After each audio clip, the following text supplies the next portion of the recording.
Tout est prêt. La dinde farcie entourée de ses marrons, les cadeaux qui sont disposés au pied du sapin magnifiquement décoré, les chaussettes brodées disposées sur la cheminée prêtes à recevoir leurs petits présents, et les auditeurs de Catoglade qui se demandent s'il n'y a pas une petite erreur dans la programmation de cette homélie qui semble parler de la mauvaise fête liturgique. Et pourtant, il y a entre Noël et l'Ascension des points communs qui me semblent intéressants à relever avec vous aujourd'hui.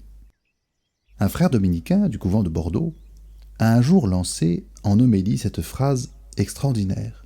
« Noël, a-t-il dit, c'est Dieu chez nous. L'Ascension, c'est nous chez Dieu.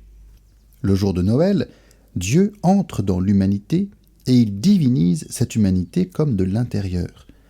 Par l'union hypostatique, c'est-à-dire l'union dans la personne de Jésus, de l'humanité et de la divinité, nous sommes inséparablement liés à Dieu dès le jour de Noël. Le Christ est le nouvel Adam, et c'est toute l'humanité qui est comme divinisée par l'incarnation de notre Sauveur, en tant que la nature humaine, par lui, est unie à nouveau à Dieu. Cependant, lorsque c'est simplement Dieu chez nous, il nous est difficile de vraiment croire et d'accepter que nous sommes appelés à partager la vie de Dieu pour l'éternité. Nous voyons Jésus, nous croyons qu'il est Dieu, mais il y a toujours le risque de penser cette présence comme transitoire. Je suis venu dans le monde, dit Jésus, mais peut-être qu'il repartira simplement de la même manière qu'il est arrivé. Et ce qui est extraordinaire dans la fête de ce jour, c'est que Jésus ne repart pas comme il est arrivé. Il ne laisse pas son corps derrière lui.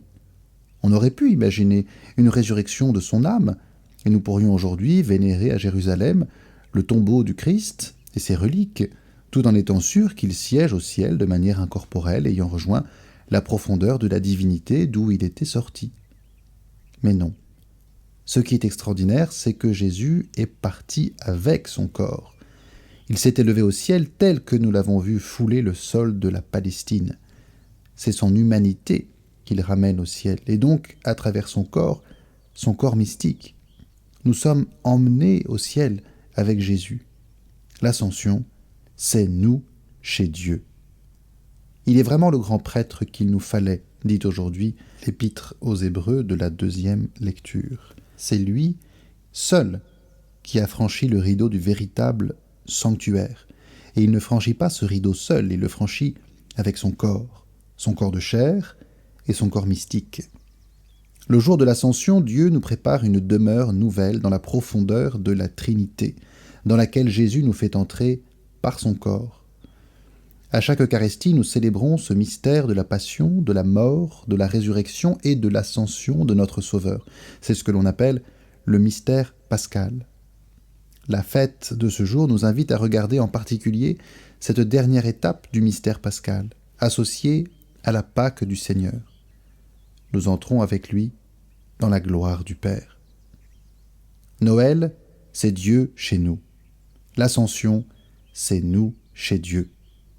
L'Eucharistie, c'est Dieu en nous, et l'Eucharistie, c'est nous en Dieu. Si nous avons la chance d'aller à la messe aujourd'hui, l'Église nous le demande, souvenons-nous que nous sommes accueillis par la divinité chaque fois que nous accueillons en nous notre Sauveur.